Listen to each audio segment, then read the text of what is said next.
শুক্রবার ত্রিপুরা প্রদেশ কংগ্রেসের উদ্যোগে এক সাংবাদিক সম্মেলনের আয়োজন করা হয় আগরতলার কংগ্রেস ভবনে।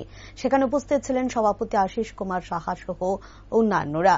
জমির কেলেঙ্কারি সহ গোটা রাজ্য জুড়ে বিভিন্ন দুর্নীতি চরম পর্যায়ে এসে পৌঁছেছে বলে সাংবাদিকদের মুখোমুখি হয়ে জানায় আশিস কুমার সাহা।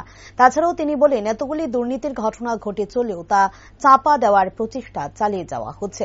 তাই মুখ্যমন্ত্রীর কাছে তারা প্রশ্ন রাখে, এত দুর্নীতি হওয়া সত্ত্বেও কেন মুখ্যমন্ত্রী কোনো ধরনের পদক্ষেপ গ্রহণ করছেন না। এটা ন্যূনতম 10,000 কোটি টাকার একটা দুর্নীতি এখানে ঘটেছে। সঠিক অঙ্ক নিরূপণ করলে এটা আরো বেশিও হতে পারে। এত বড় দুর্নীতির ঘটনা যা বিধানসভা থেকে শুরু করে তার দপ্তরে, মুখ্যমন্ত্রীর দপ্তরে এটা চাপা দেওয়ার একটা প্রচেষ্টা। আমরা জানতে চাই, মাননীয় মুখ্যমন্ত্রী এই বিষয়টা নিয়ে কেন এত সময় বিলম্বিত হওয়ার পরেও কোন উপযুক্ত পদক্ষেপ গ্রহণ করেননি?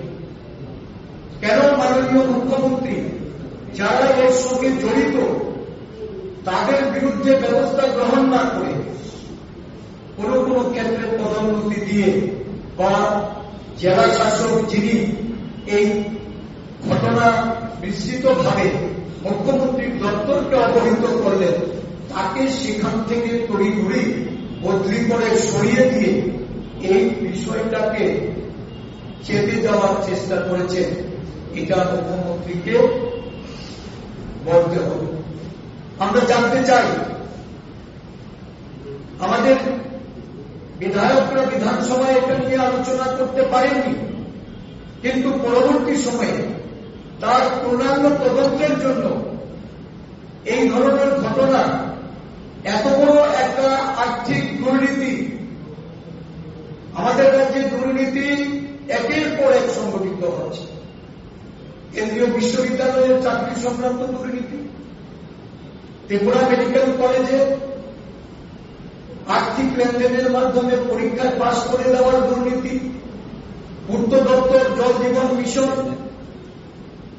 রাজ্যের বিভিন্ন জায়গায় এই মিশন মোডের কাজে একটা বিরাট পরিমাণ অর্থের দুর্নীতি হয়েছে।